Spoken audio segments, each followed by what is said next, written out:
Why did the FBI give Mr. Strzok $1.2 million and Ms. Page $800,000 to settle a lawsuit? Senator, I do not know that settlement was reached in the prior administration. Who made the decision? The prior Department of Justice. Who in the prior Department of Justice? The settlement for that kind of case can only come from the Attorney General, which would be Attorney General Merrick Garland. What you are about to see is a masterclass in how to corner a witness who is used to giving Washington answers. When Kash Patel sat down in front of Senator John Kennedy, the room thought they knew the script. They thought it would be the usual back and forth about budgets and agency funding. But what Kennedy did next was something nobody on that committee expected.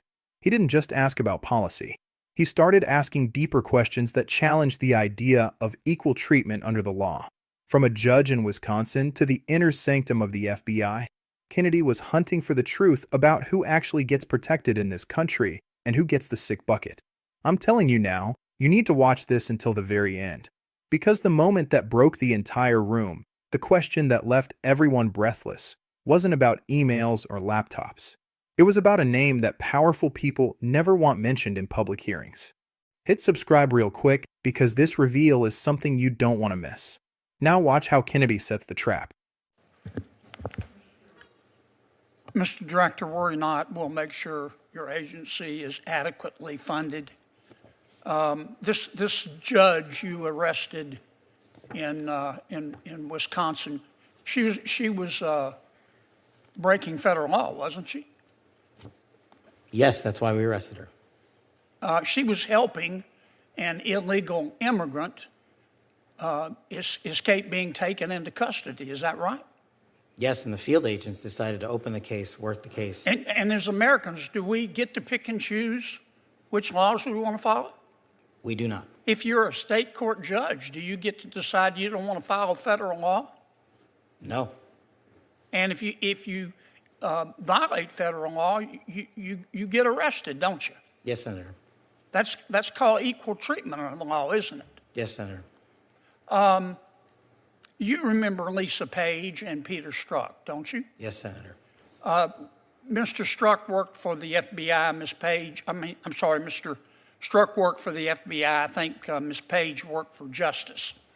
The Inspector General found in its investigation that they hated President Trump and they really wanted Secretary Clinton to win. Is that true? That's correct, sir. And this would be the same same Ms. Page who sent an email to Mr. Strzok with whom she was having an affair. Trump's not ever going to become president, right? Right? And Mr. Strzok with the FBI, senior official at the FBI replied, quote, no, he won't. We'll stop it. Did I read that correctly? You did, Senator. Kennedy starts with a simple premise. Do we get to pick and choose which laws we follow? The answer, of course, is no. He highlights a judge in Wisconsin who was arrested for helping an illegal immigrant escape custody. It's a simple example of breaking federal law. But then the pivot happens. Kennedy shifts the focus to the untouchables of the FBI. Lisa Page and Peter Strzok. These aren't just names. Many people see them as symbols of bias inside the system. Kennedy isn't just asking about their opinions. He's asking about the money. Ms. Page got quit before she could get fired. Mr. Strzok was fired. And predictably, they filed a lawsuit because in Washington, it's easier to divorce your spouse than it is to fire a federal employee. Why did the FBI give Mr. Strzok $1.2 million and Ms. Page $800,000 to settle a lawsuit? Senator, I do not know that settlement was reached in the prior administration. Who made the decision? The prior Department of Justice. Who in the prior Department of Justice? The settlement for that kind of case can only come from the Attorney General, which would be Attorney General Merrick Garland. So the Attorney General decided to give Mr. Strzok $1.2 million and Ms. Page $800,000 after they were fired after actively interfering in the 2016 election. Is that right? My understanding is that was a settlement they agreed to. This is where your jaw is going to drop. Peter Strazak and Lisa Page were fired or quit after the Inspector General found they hated the sitting president and were actively working to stop him from winning. They filed a lawsuit, and instead of fighting it, the Department of Justice under Attorney General Merrick Garland decided to cut a check. We're talking $1.2 million for Strazak and $800,000 for Page. That's $2 million of taxpayer money paid to them. As Kennedy famously puts it, "Pass me the sick bucket, please." Think about the irony here. If a working-class American breaks a minor rule, they face the full weight of the law. But if you are a senior FBI official involved in controversy, it can look like you are treated differently. It's the oldest trick in the book. The people in power look out for their own, while everyone else is left to fend for themselves. The Hunter Biden laptop. In October of 2016, shortly before the election, the New York Post wrote a story that was widely covered talking about Mr. Hunter Biden's influence peddling scheme based on his laptop. A couple of weeks later, Secretary of State, soon to be Secretary of State, Antony Blinken, organized a group of 51 so-called intelligence experts. Had some real rock stars on the list. Jim Clapper, John Brennan, Michael Hayden, Leon Panetta, and they said, oh, no, the story in the New York Post is not true. It's based on Russian disinformation. You remember that? I do, Senator, as the lead investigator for Russiagate for the House Intel Committee. Yeah. The FBI had had the laptop for 10 months, hadn't they? They did, Senator. So the FBI knew right before the election that it wasn't Russian disinformation, didn't they?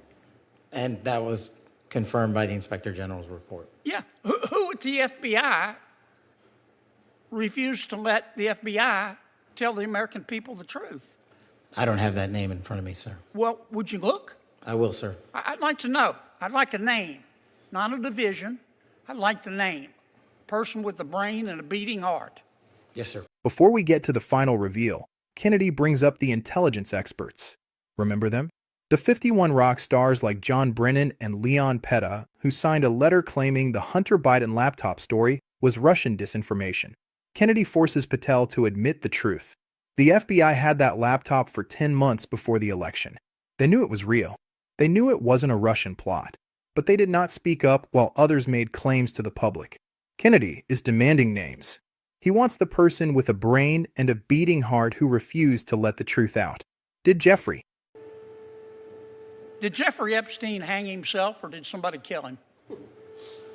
Senator, I believe he hung himself in a cell in the Metropolitan Detention Center. Are you going to release all the information about that? Senator, we are working through that right now with the Department of Justice. When do you think you'll have it done, Cash? I think in the near future, sir. Like before I die? Senator, we've been working on that, and we're doing it in a way that protects victims and also doesn't put out into the ether information that is irrelevant for production to the public, such as CSAM. And there it is, the question that changed the temperature of the room. Out of nowhere, Kennedy asks the one thing no one saw coming. Did Jeffrey Epstein hang himself, or did somebody kill him? The response, a standard, I believe he hung himself, followed by a vague promise to release the information in the near future. Kennedy's retort is the perfect summary of public frustration. This isn't just a hearing about one director or one agency. It shows how some people believe the system protects certain individuals. We see a $2 million payout for disgraced officials, while the average American is told to follow the law or face the consequences. It's the same philosophy we've seen before. If the cost of doing business increases for the elite, the government bails them out. But if the truth is inconvenient, whether it's about an election year laptop or the death of a high-profile criminal like Epstein, the information gets worked through until we forget to keep asking. The moment that broke the room wasn't just the question about Epstein.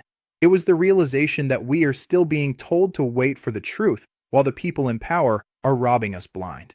That's what many people see as the real problem. And as long as we keep looking at the distractions they feed us, they will keep getting away with it. What do you think? Was it a suicide or is there a bigger list they are hiding? Let me know in the comments.